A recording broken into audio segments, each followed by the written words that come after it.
Assalamu alaikum warahmatullahi wabarakatuh, everybody. How are you on this beautiful Tuesday? I'm going to say Wednesday, a beautiful Tuesday. I'm kind of getting lost myself. I am again reporting from location here in Albuquerque, New Mexico, from the home of my father, Mr. Clifford Moss Jr., using his office. So we won't be here long. So, brothers and sisters, I hope that you're having a great day. Today, I thought we'd take a 180 approach on a lot of stuff that we're seeing in the news, and a 180 approach in terms of how we approach current events and also things that affect us at the local level, at the personal level, spiritual level, emotional level.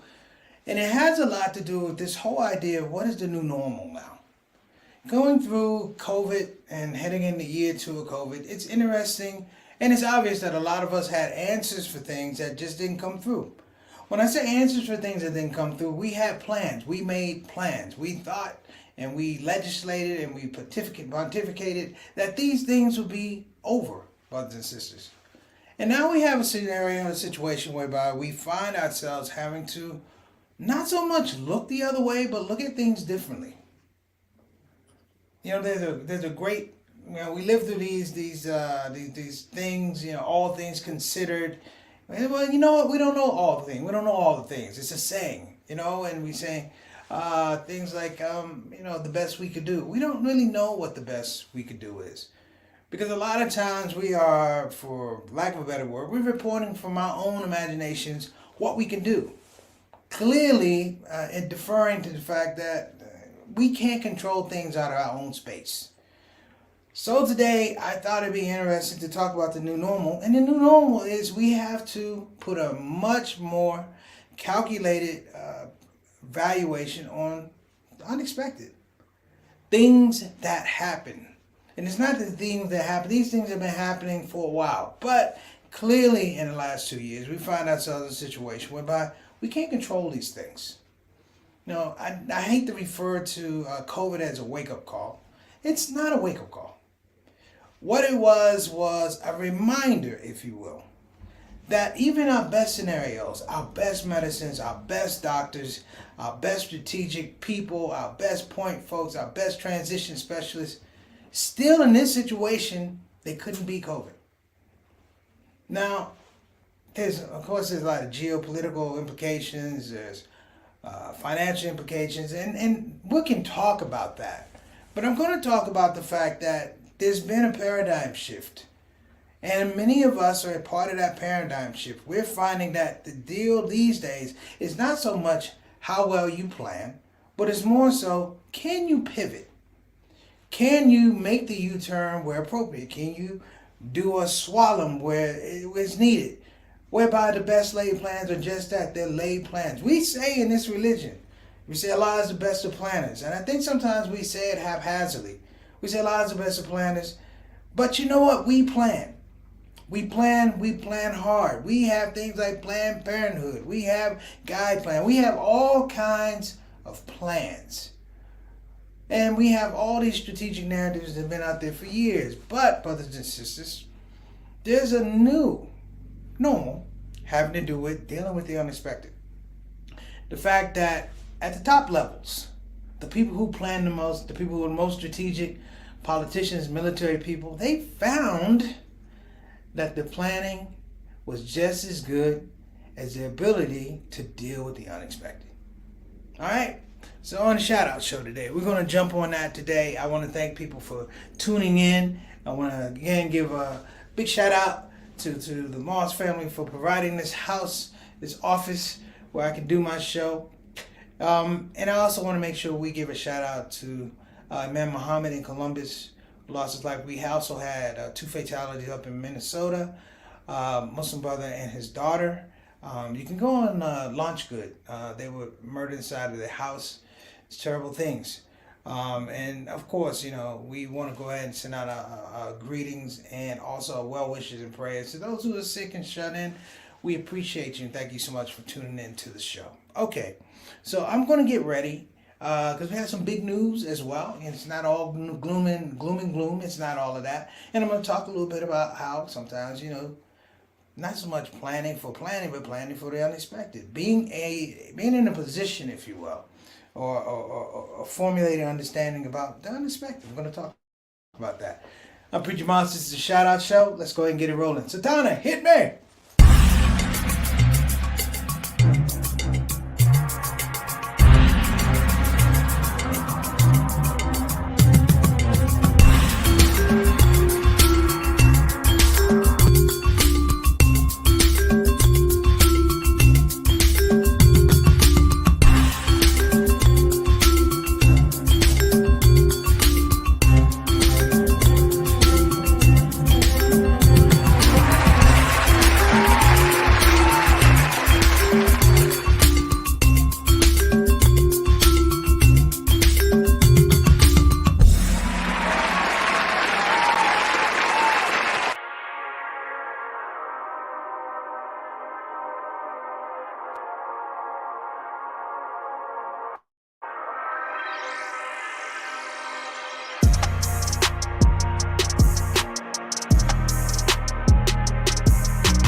Hey, Satana doing a little editing there.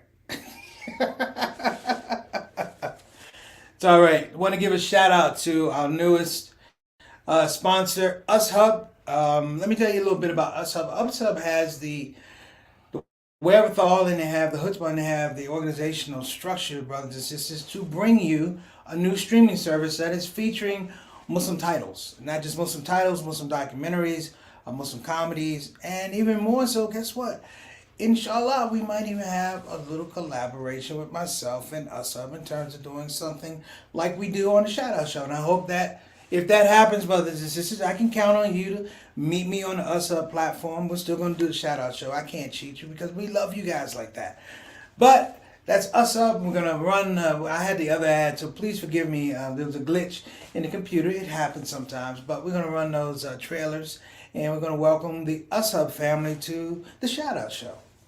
Okay, so we have a wide-ranging topic today. So what I want to do is make sure that I give everybody their flowers before I get into this topic. Because, you know, once I get into the topic, I can go for a while. And you guys are so kind and not interrupting me. So what I like to do is let's give some flowers out, Satana. Who we have in the chat room today? We got Sister Reed saying, hello, family. Hello to you, Sister Reed. We hope that you are doing well. And again, peace and blessings. Thank you so much for that Christmas meal. It was amazing. That turkey was fabulous. I'm here to tell you, you outdid yourself. Peace and blessings to Derek and Juwan in that house, and give them my best. Next up, my main man, Altaf Rashid, all the way from Toronto, Canada. One of my favorite places to visit. Altaf, Mr. 6 o'clock, straight up, straight down. Always here on the Shout Out Show, brothers and sisters, just like Sister Reed. We have a lot of other 6 o'clock, straight up, 6 down as well. But Altaf tunes in from Canada to check us out. He is the official Canadian ambassador to the Shout Out Show. Altaf, wa alaikum assalam wa rahmatullahi wa barakatuh. Appreciate you, sir. Thank you so much for coming on the show, and we hope that this is a good show for you, and we made your trip worthwhile. Next up, and we have Sister Salahuddin Dalton. What's going on, Sister Salahuddin? Miss Dalton, we appreciate you coming on the show. We hope that the title today will resonate with you and people like yourself, creatives and people like yourself. I really, I'm going to give a little background for it, but it makes a lot of sense. It makes a lot of sense, and I hadn't really tied into everything. You know, I try to look at stuff, and then I kind of look at what my process is, and it was really interesting what I came up with. Again, wa alaikum assalam wa rahmatullahi wa barakatuh to Salahuddin family. Thank you so much for coming on the show. Appreciate you. Next up, what's going on, my main man, Isam, who is a newlywed, brothers and sisters. Isam got married. Alhamdulillah. Isam, we are so happy for you and your bride. Thank you so much for popping on the show. He's like my brother, man. Love you too, Assalamu alaikum wa rahmatullahi wa barakatuh. Big ups to you, man, and your new journey, your new pathway to happiness with your wife. We appreciate it, man. Congrats to you. I know you bounce back, brother. I love it. You bounce back. I always told you. It's not like, nothing like coming back strong. Let me say. Driving through Texas as we speak on the way to Kentucky for a new beginning. Please don't tell me you're moving to Kentucky now. Tell me you visiting Kentucky. Don't move to Kentucky. I know love is bliss, but don't lose your doggone mind. Don't move to Kentucky. I have to call you about that. They just had a hurricane, a tornado in Kentucky. You ain't reading the news, brother. Well, if it's still there, if parts of it's still there, hopefully you find happiness in Kentucky. All right. And we got my brother, my main man, Leon Alexander, who is my homie. Can you say from when? From across the street. Musician extraordinaire, drummer extraordinaire, percussionist. Let me say not drummer. I am short-sighted. He is a percussionist, a composer. This brother does it all, movie scores. And he lent his artistic beauty and talent to the Love Supreme Anatomy of Gratitude comedy special, which, brothers and sisters, is now streaming on UsHub. So if you go to ushub.tv, you will see the Love Supreme Anatomy of Gratitude, and you can see myself, Brother Leon, and Brother Tariq Mateen tearing it up. It was quite a night, man. Peace and blessings to you, Leon, and a big shout out to Big Leon too as well. Give him my love. Good to see you on the show, Op. Thanks so much. Next up, we got Sister Zatanna working the control booth. Sister Zatanna, you know you had me on screen when the commercial was going, but it's all right. We'll talk about that. Yeah, I know you're a little under the weather. Sister Zatanna, I'm messing with you. Thank you so much for holding this down. As always, we appreciate you. So let's go ahead and get to work.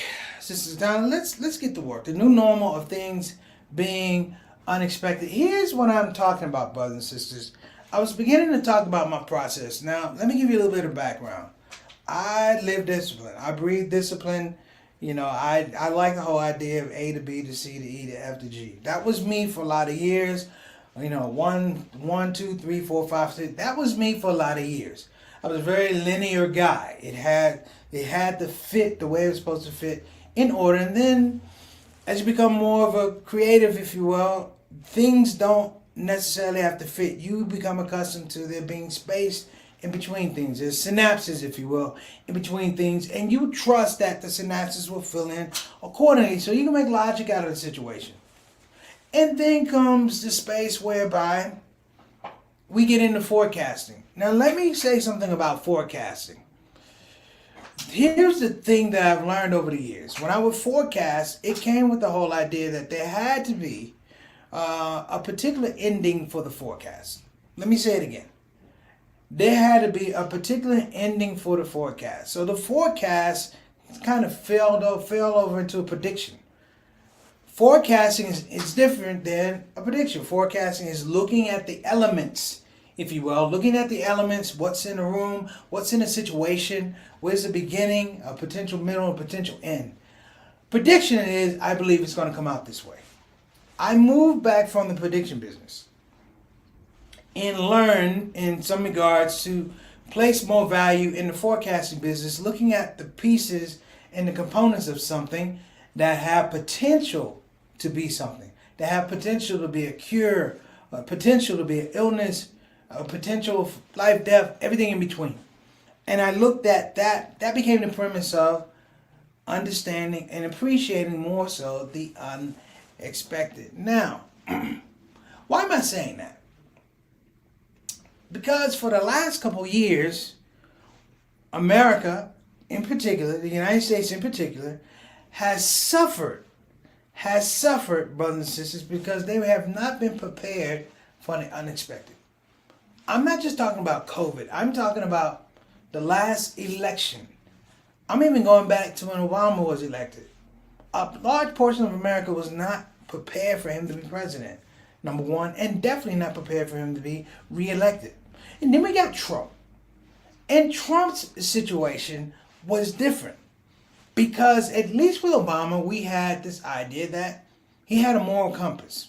He had a center that if things really got bad, we knew there was something that would draw him back to the Constitution, draw him back to the Declaration of Independence, draw him back to law, if you will, draw him back to religion. He was that guy.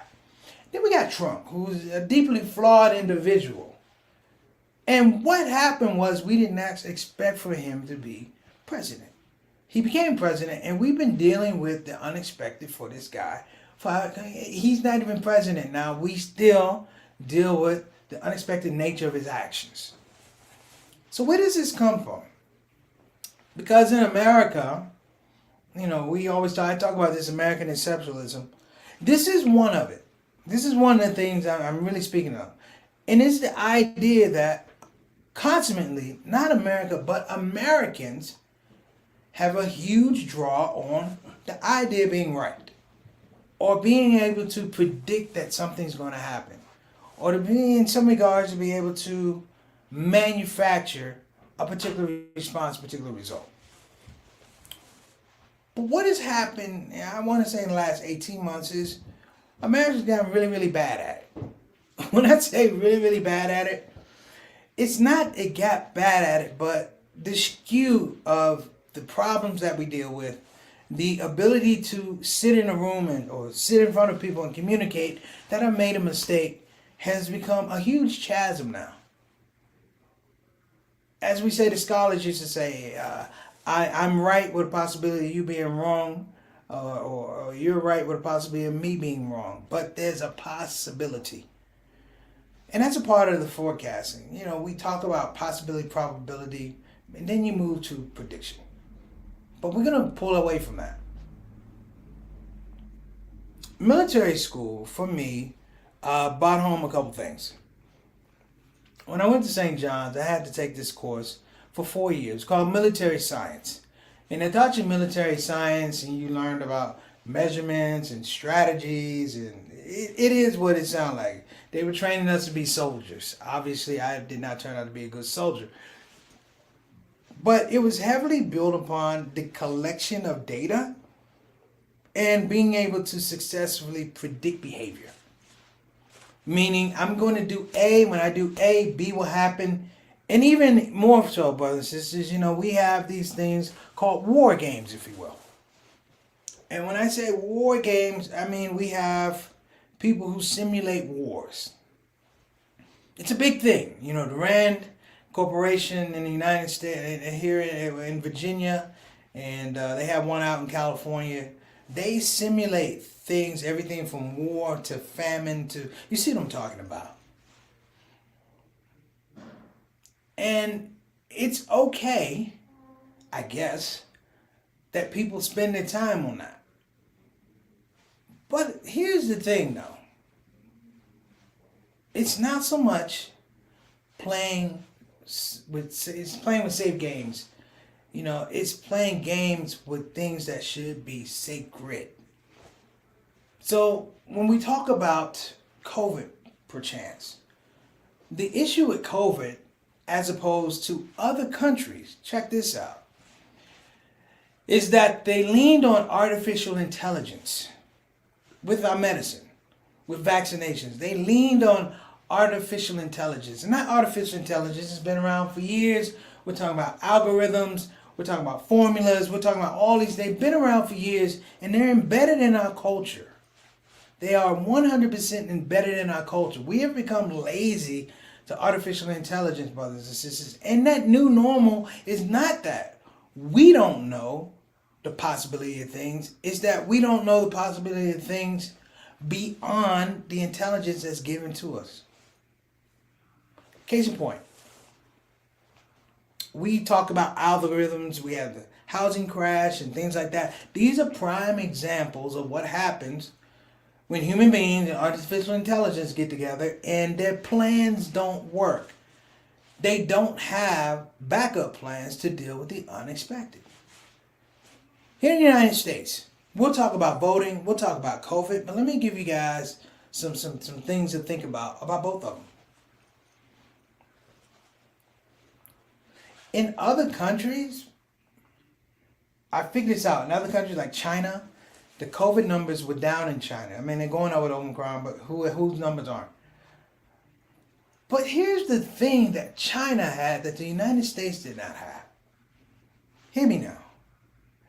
That when China went after COVID aggressively to deal with COVID with the people that they had over there in Wuhan, this is what they had that the United States did not have. They had a shared culture. They had a shared narrative, if you will. And that shared narrative allowed them to realistically look at things that were unexpected. You know, if everybody's in a boat and the boat's going downstream, there's certain things can happen. The boat can get you where it's going to go. It can sink, you can drown, da da da da da. But you know what? Until it happens, it's unexpected. Here in the United States, in the last 4 years, 5 years, if you will, we've had an ongoing onslaught to make sure that here in the United States, we do not have shared culture anymore. We don't have shared culture around voting. We don't have shared culture around equity. We don't have shared culture around religion. We don't have shared culture around finance. We don't have shared culture around education. We don't have shared culture around housing. We don't have shared culture around purchasing. We don't have shared culture around rehabilitation, religion. Nothing, brothers and sisters, is a situation of shared culture. Thus, when vaccines go places, they go to places where the people, pockets of people, they share their culture. When money comes down, that's a big one. It goes to people who have shared culture. That shared culture, that money goes to the rich. That's a culture. And over and over and over, the repetitiveness is now that it's become normal. Now let me throw this in here, because the whole idea of a new normal is that we begin to ask the questions, what are the parameters? What are the ways that you in some way can deal with that? One of the things is understanding that every action has an epic beginning. It has a wherefore, a why. Not who did it, why you did it. It's essentially it happened. Away from trying to point fingers and things like that, the whole idea, the conception of something happened that has presence and we have to deal with it, is something that I believe is really, really important.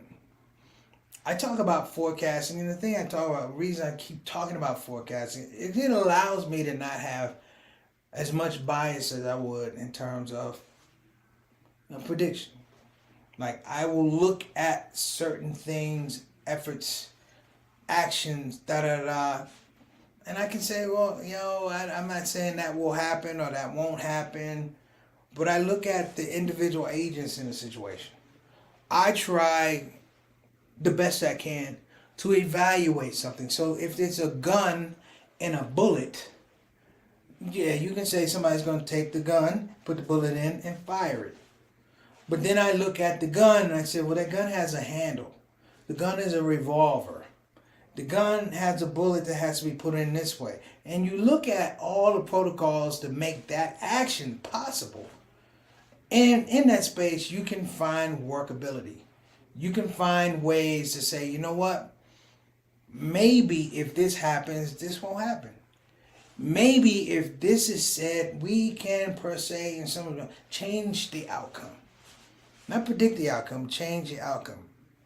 And that changing the outcome is not so much I'm trying to get to the end. I'm merely accepting and putting a high evaluation on the unexpected, because that's where it starts. Okay. So let me throw this out here, and anybody can feel free to jump in. The next couple of years, 2 years, people are talking about Bitcoin and cryptocurrency and things like that. You still have to have a fiat dollar. You have to have a fiat economy. That's not necessarily going away anyplace, because guess what? If you did away with the dollar, everybody doesn't have access to Bitcoin. Like, everybody doesn't have access to a computer, which is essential to be able to be a part of a Bitcoin economy. Am I saying that the dollar is going to go away? No. I'm saying let's look at the conditions of what could happen if it could go away. Let's talk about COVID. COVID is unexpected because why? We have different variants. We had a COVID-19, we had a Delta, we had an Omicron. Is it any surprise to people that we keep having these new mutations? A mutation tells you that what? what you thought, like Fat Joe says, yesterday's price is not today's price. Well, guess what? Yesterday's virus is not today's virus. And all you can do is take that space of, like I said, dealing with the unexpected and develop a protocol. Develop a go-to plan that says, I may not be able to figure everything out, but here are the basic things that we're going to do. When you talk about the rollout to help people with COVID-19, the education was missing. The honesty was missing. The idea that people mattered, and the failure to take this whole virus and present it to the United States that we had a shared culture. That shared culture was around health, protecting the elderly, protecting the children, wash your hands, social distancing, wear your mask. But somehow it got lost. And the reason it got lost is because people, when they are not adept at dealing with unexpected things, they panic. They panic every time. And the panic leads to these crises in leadership. You know what I mean? And I'm looking at it and I'm like, why? I'm particularly African Americans, Latinos, we are spawned from culture that has to deal with the unexpected all the time. You can't trust the law. At one point in time, you couldn't trust the law. You couldn't trust the vote because the law wasn't there for you and you couldn't vote. What do you think our ancestors did in these slave plantations? Every day they dealt with the unexpected. I can't fathom the mental capacity and strength that they had to deal with. This is coming from Africa, Middle Passage. This is raising families in the midst of this not knowing, constantly not knowing. And all praise is due to them in that space, in that psychosis of constantly not knowing. They developed infrastructure. And the infrastructure was just malleable enough to deal with what? The unexpected. Now here's the deal now. Since we're talking about the unexpected. All unexpected is not negative, okay? You can't have good things happen that are unexpected. See, I had to throw that in there because some people are like, oh my gosh, it's so bad. It's not so bad. Sometimes things happen that are good, they're unexpected. But this is a part of life. It's a part of life. We live in a continuum of you don't know. You don't know. You've heard me say this quote. I just said my dad says this thing all the time. Ain't nobody gonna get out here alive. Well, guess what? When you go, it's not like you expected. It's built on a continuum of the unexpected. So if life is giving us these clues, brothers and sisters, why are we not picking up the clues? Why are we not reframing our thought, beginning to say, wait a minute, let's look at the evidence around us and come up with our own conclusions, build our own models, frame our own infrastructure. Literally, let's develop our own intelligentsia in terms of how we want to look at a problem, as opposed to following the lead of people who continually panic.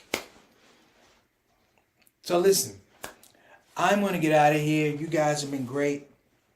And I just want you to think about this just a little bit. Just think about it a little bit. What we talked about.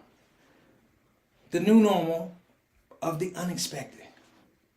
I'm happy every day I wake up. I don't know what's going to happen.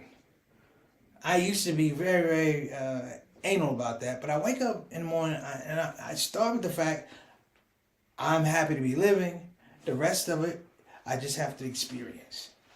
The rest of it, I just have to go through and say, hey, it's outside of my space, my specter. I can't control anything. And appreciate it. Appreciate that.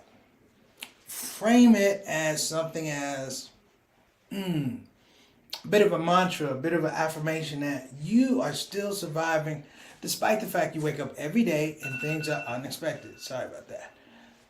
So listen, I'm gonna get out of here. Let me go ahead and get to our folks. Wa alaikum assalam rahmatullahi wa barakatuh. JT, how you doing, brother? Good to see you on the show as always. Appreciate you. Satana, we have anybody else? We got Eric, better known as Carter. Wa alaikum assalam rahmatullahi wa barakatuh, beloved. Appreciate you coming on the show. Thank you guys for your patience. So listen, start thinking about this new normal of the unexpected. It will liberate your mind. Trust me. It will liberate your mind. Okay, so let's go ahead to the wrap up. Let's shout out our sponsors. We want to give a shout out to, of course, BeFinanciallyIndependent.com. Again, that's BeFinanciallyIndependent.com. You can call or you can pick up the phone and call 202-508-3780. Again, that's 202-508-3780. BeFinanciallyIndependent.com.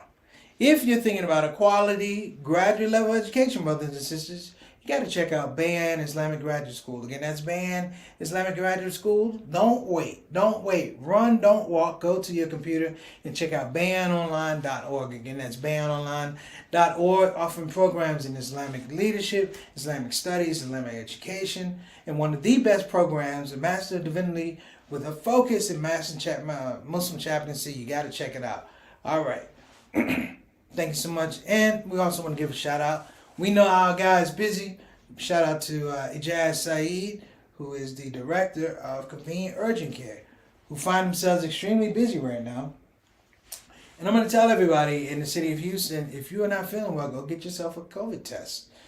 You can go to www.convenienturgent.com. Again, that's www.convenienturgent.com. 3 locations in the Houston area: Cypress, Pasadena, and Houston on Parker Road. And want to give a shout out to our newest supporter, and I'm looking forward to doing big things with them. We'll be talking about that moving forward. Thank you so much, Satana, on top of the game. You can go to ushub.tv. Again, that's ushub.tv. If you're tired of giving your money to Netflix and you can't see anything that's halal or representative of your culture, your lifestyle, your beliefs, go to ushub.tv. And I'm going to say this about ushub. They're doing it right. They're going to be surprising a lot of people, brothers and sisters. This could be the new or the halal remedy for a lot of things in Muslim entertainment. And I also believe this could be the pathway for the legitimacy and the valuation, the power and the growth of Muslim entertainment, halal entertainment. So keep your eye on ushub.tv. You know what time it is. Preacher Moss, I'm out of here. God bless. Assalamu alaikum wa rahmatullahi wa barakatuh. You're from Albuquerque.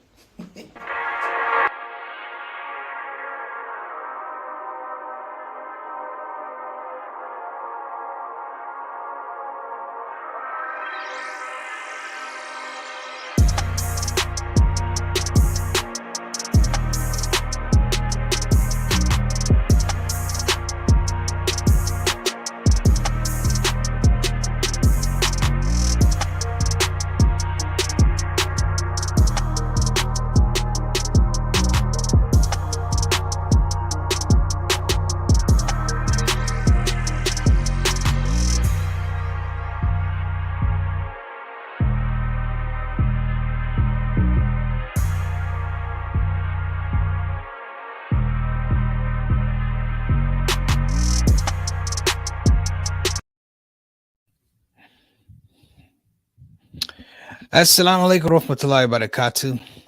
Well, team, we've come to the end of yet another show. And I have to say, I had a good time, and I hope that you had a good time as well. Listen, at this part of the show, we have no more show. I could literally sing a song saying we have no more show. However, to spare all of us that embarrassment and chaos, I'm just going to say, please join us tomorrow here on the Shout Out Show, Monday through Thursdays, and every first Saturday, we do our Saturday Spotlight. Here we are again, 5 to 5:30 on the Central Time. And of course, we're going to do our rebroadcasts at 8 o'clock Central, 9 o'clock p.m. And of course, that would be 6 o'clock on the West Coast. So, time for you to go, because it's time for me to go. I think I will do that song. Thank you for coming to the show. Thank you for coming to the show.